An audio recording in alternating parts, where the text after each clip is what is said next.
no experience, but I want that Scrum Master job. How do you do it? That's the question Oh I'm being man. asked. It, okay, well, getting a job with no experience is hard. I can see why. I mean, would you hire a plumber to come to your house with no experience, but they want proper salary? No. For free, I don't think I would do that. Like for free, I would not bring in a plumber But without they've read all the experience. books about plumbing, Rob. Well, if they've read books, that's a step in the right direction. But there are just certain things that you're not willing to risk being somebody's first experiment, and I don't blame them. So, I mean, really, the question is, where can I get some basic experience so that Mm. people will at least consider my resume? So, starting with the no experience thing, I mean, realistically, you're probably not going to be paid for your first Scrum Master gig with no experience, and if you are, I mean, kudos, congratulations. Perhaps start at a volunteer group. I mean, you volunteer on the side, maybe it's, a local food pantry, maybe it's your church. Perhaps start borrowing Scrum and using it there and start to show some results. Because really all you're trying to do is you're trying to get some stories built up of how you have used Scrum to get better benefits. Once you have that, you have experience and now has something to talk about at your first interview. I like that. Let me build on that because I think it really does go back to those stories. So, I mean, you think of yourself right now as not having experience. Maybe you do have experience leveraging the skills of a Scrum Master, even though you didn't have the title capital S, capital M Scrum Master on a team. So think about what a Scrum Master does. A Scrum Master does usually does some coaching, does some facilitation, does some teaching at times, does some upholding of a framework, basically saying holding people to the agreements that we've already made.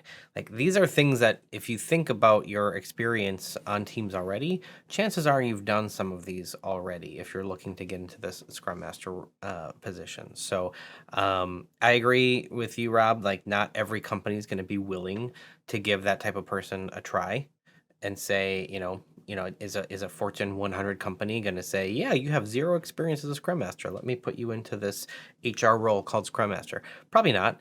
But maybe there's some smaller companies, or maybe there's some companies that are experimenting with Scrum, and for them it's new in the first place.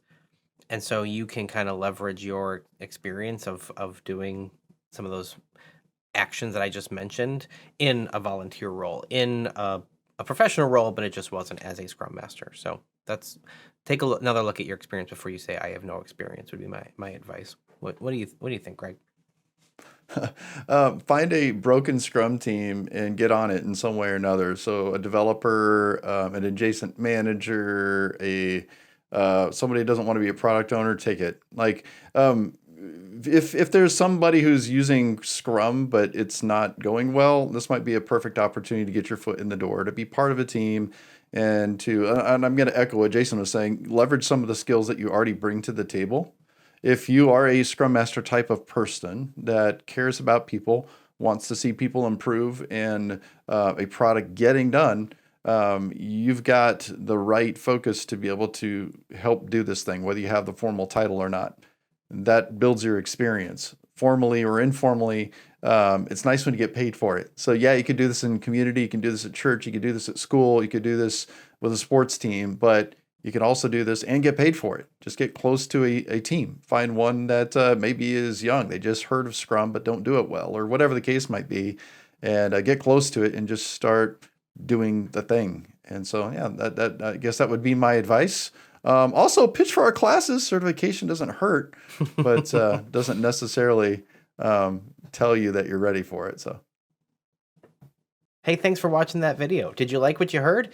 If so, you're going to love our Scrum classes. See, not only do we talk about these ideas on YouTube, we're also professional Scrum trainers, and we'd love to have you in one of our classes. So if you need to level up as a Scrum Master or a product owner, maybe you need to learn how to scale Scrum or combine Kanban or UX with Scrum, click the link in our description and you'll find a list of our upcoming classes. If you like this video, just leave us a comment. And if you got some positive feedback, we'd love to hear it. And if you've got some negative feedback, well, we'd love to hear that too.